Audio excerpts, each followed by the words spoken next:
Guyanese writers have been nominated and even won a few international literary prizes, including the Commonwealth Prize, the Commonwealth Foundation Prize.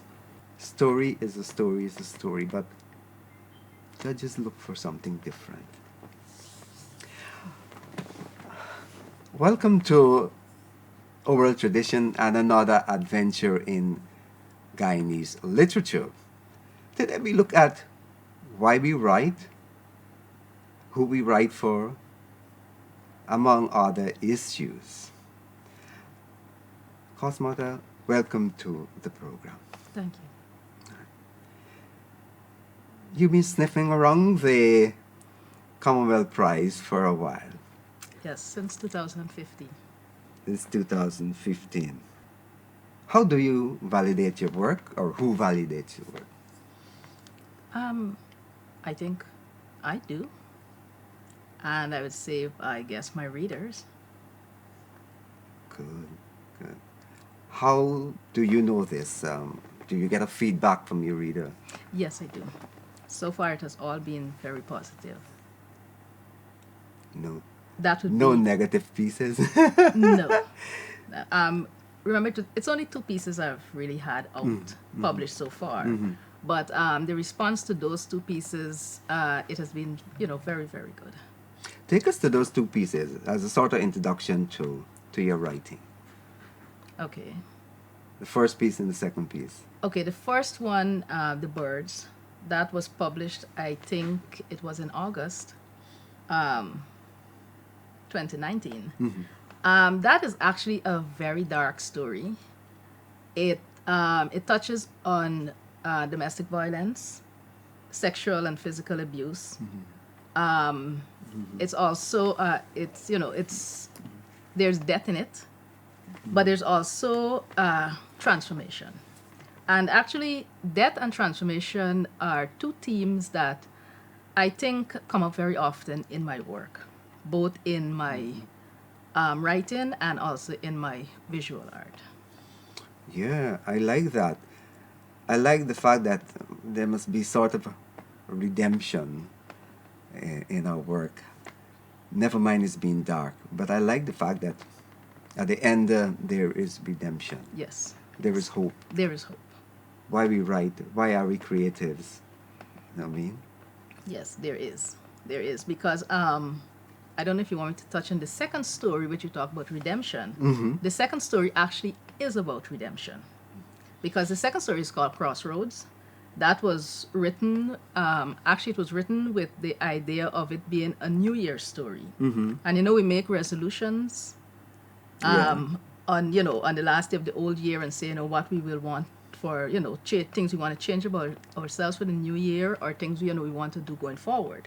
And Crossroads, which is the name of the story that was published in 2020, that one was really about someone who had done some terrible things in his life. I did not list the things he had done. That is actually left up to the reader to determine what those things were. It is only hinted in the story. But it's about him getting to the point where he decides that his life is not redeemable. So he goes to a crossroad at midnight, hoping to meet the devil, because there's this belief that if you meet the devil at a crossroads at midnight, you can strike a deal. The devil would give you what you want, and in return, he would have your soul. The protagonist of that story, Marisol, had no problems giving up his soul because he felt his life was at such a point that his soul was a good sacrifice if he could do something to redeem himself in some way. He does not meet with the devil because the night he chooses to go there was the night of the old year, at midnight, when the old year fades away and the new year begins. So he meets the old year, and he meets the new year, and he meets their mother time.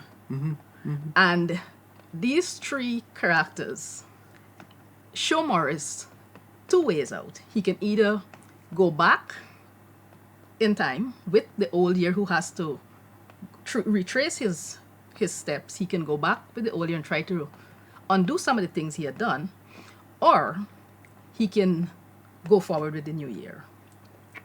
But if he goes back in time, there is the possibility that he would not actually remember anything that the wrongs he had done. He could end up repeating them or doing even worse. So all of that is put before him. Let him decide what he wants to do. At the end of that story, he chooses to learn from his past mistakes and go forward. So he goes with the new year. Good.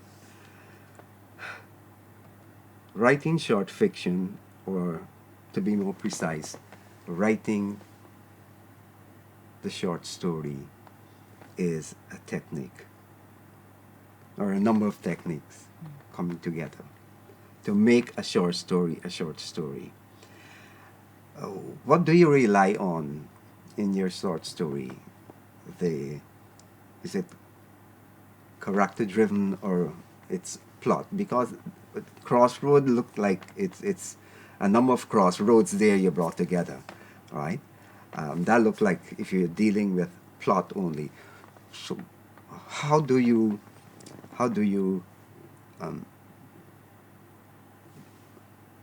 make or rearrange your story around the character or along a plot? I think it would be character mostly.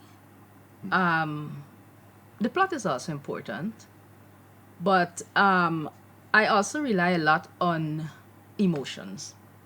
There's always this high emotional feeling in all of the stories. So the idea, and what I also do, and this is it's not always what is on the surface of the story. There's always a lot of things going on, a lot of symbolism. There's always a lot of other things going on just below the surface that the reader could pick up as they read.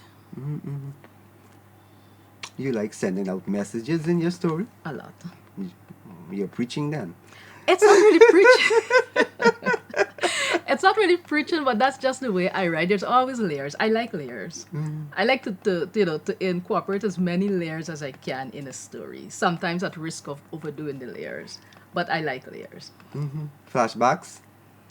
Sometimes, but sometimes there's always like meanings. Sometimes a character might say something, or there might be a reference to something else, but there's always a meaning there. Yes, it's never really random. Right. Let's go back to the second story, Crossroads. Crossroads. All right. I can see, well, we didn't see the first part of the character, but then there was a transformation of the character at the end. Yes, the transformation is there.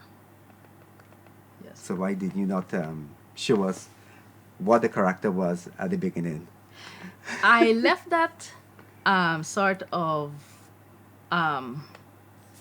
I did that on purpose, actually. Okay. Because the idea was that Marisol could be anyone.